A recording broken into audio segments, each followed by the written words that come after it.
Yan o, 2018 model, registered until next year, February 2025. Stock pa yan.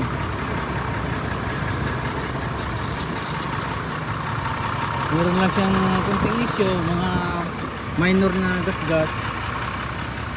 Tapos ano pa, original ORCR nito mga guys. Yung dito wala lang siyang cover, madali na naman dito. Saka yung speedometer hindi ko na nabilan ng tablet.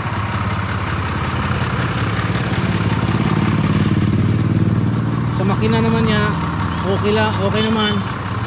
Tingnan, magdala na lang kayo ng mekaniko. May kunting ano lang ng tensioner. Walang sa higpit, hindi ako marunong mag-gas. Dala na lang kayo ng mekaniko mga guys.